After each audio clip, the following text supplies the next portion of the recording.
मैं इस विषय में बोल देता हूँ। 15 मिनट जो मैंने पढ़ा है, थोड़ी सी बात जो दिमाग में इसलिए बोलना चाहूंगा।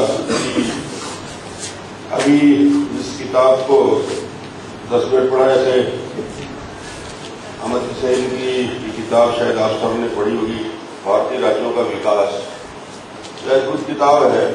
राजनीति के क्षेत्र में काम करने वालों के, खास तौर से सामाजिक क्षेत्र में काम करने वालों के, और स्टेट का, राज्यों के विकास के बारे में इतने तथ्यात्मक आंकड़े, जानकारी और विकास की उस पूरी परिकल्पना को इस किताब में, वो चाहे केरल राज्य का हो, उत्तर प्रदेश से संबंधित हो, बिहार के कुछ आंकड़े हैं, मध्य प्रदेश और छत्तीसगढ़ के, पुराने मध्य प्रदेश के, क्योंकि 91 तक का ही इस पे उन्होंने रखा है। किताब में काफी पहले पढ़ चुका था, आज भी फिर से रिपीट करने का अवसर मिला। खुशी हो रही है कि केरला का एक एग्जाम्पल है कि केरल राज्य के निर्माण के बाद आज वहां जो आंकड़े इस किताब में आपको पढ़ने को मिलेगा कि शिशु मृत्यु दर जो राष्ट्रीय औसत 91-92 का, इसमें उसी जानकारी को आपको दे रहा हूं, उस समय के आंकड़े। अब तो काफी फर्क आ गया है। 2007 आते आते जो 2000 में 95 था शिशु मृत्यु दर, अब छत्तीसगढ़ जैसे राज्य में 62 हो चुका है।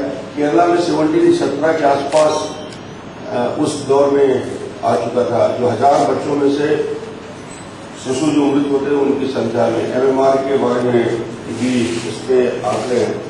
आज के अर्थव्यवस्था में वहाँ के शिक्षा और शिक्षित लोगों का प्रतिशत उस दौर में 91-92 में केरला में 90%, 90% साक्षरता उस दौर में थी। छत्तीसगढ़ में अभी हम काफी राष्ट्रीय प्रतिशत से और केरला से तो कई मामलों में पीछे हैं। हेल्थ के कुछ इंडिकेटर्स इस पे है। पर कैपिटा इनकम के उस समय राष्ट्रीय औसत कितना था? केरला 91-92 तक कहाँ खड़ा था?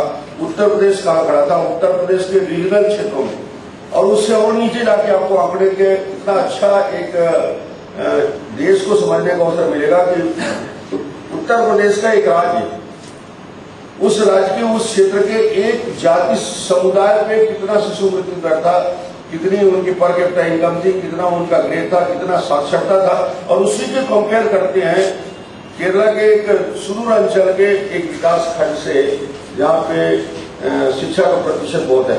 तो जब देश को जानना है, देश को पढ़ना है और देश को समझना है, और विकास के उस दौर को, जिस राज्य का परफॉर्मेंस कैसा रहा, पूरा अध्ययन करना है, तो एक किताब बहुत सहायक होती है। और मैंने इस किताब को पढ़ा था और आज फिर पढ़ने का अवसर मिला।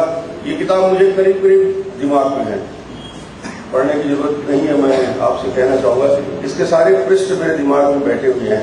कोई भी कहीं से भी मुझसे नहीं पूछेगा तो सारे आंकड़े मेरे पास करीब करीब भूल चुका होगा, क्योंकि बहुत दिन हो गए। और आज इसको फिर से मेरे हाथ में देने के लिए धन्यवाद देना चाहता हूँ कि शायद कुछ आंकड़े मेरे दिमाग से निकल गए होंगे रोज कुछ न कुछ पढ़ते रहने से। तो ये एक याददाश्त को ताजा करने की दृष्टि से, और जब हम सार्वजनिक स्थल में किसी प्लेटफॉर्म में खड़े होकर अपने राज्य को कंपेयर करते हैं, जो बेस्ट स्टेट और सबसे पूरेस्ट स्टेट से, किसी भी मामले में, इंडस्ट्रियल ग्रोथ के मामले में, पर कैपिटा इनकम के मामले में, एग्रीकल्चर सेक्टर में उनका शेयर कितना है उस स्टेट के GDP में, उसको कंपेयर करते हैं। जब मेरे जैसे मुख्यमंत्री को तो बेस्ट स्टेट के साथ छत्तीसगढ़ को खड़े करने की हमारी जब कल्पना होती है, यह सबसे खराब जो परफॉर्म कर रहा है, क्यों कर रहा है, उसके पीछे कारण क्या हो सकते हैं। तो एक बहुत अच्छी इस पे स्टडी है, काफी मेहनत किया गया है। किताब को लिखने वाले ने मुझे लगता है कम से कम 100 किताबों का संदर्भ लिया होगा, 100 से ऊपर किताबों। लाइब्रेरी की कितनी खाक छानी होगी, अलग अलग स्टेट के बारे में जानकारी, उसको फिर सिर्फ आंकड़ों का जाल नहीं है, आंकड़ों के साथ कुछ किताब ये कहता है कि हम जैसे लोग यदि पढ़ें तो कल्पना करें कि हम स्टेट को वहां तक ले जाएं जो आज हिंदुस्तान का सर्वश्रेष्ठ राज्य है। और ये सोच और कल्पना विकसित तभी होती है जब हम पूरे देश को एक नक्शे में देखते हैं, हर गांव को एक नक्शे में देखते हैं। हमारे मंत्री जी की कल्पना है कि हर 9600 गांव में लाइब्रेरी होगी। तो ये कल्पना हमारी सबके, कुछ तो पढ़े, बाहर रखी हुई किताबों को पढ़ रहा था, उन किताबों में भी हर किताब में कुछ न कुछ संदेश छुपा, उन संदेश को आपको जाना है, अभी मैं इस किताब के और सभी ने कुछ न कुछ पढ़ा है और कुछ न कुछ सोचा है, और आज 15 मिनट का ये समय आप सबने यहाँ बिताया।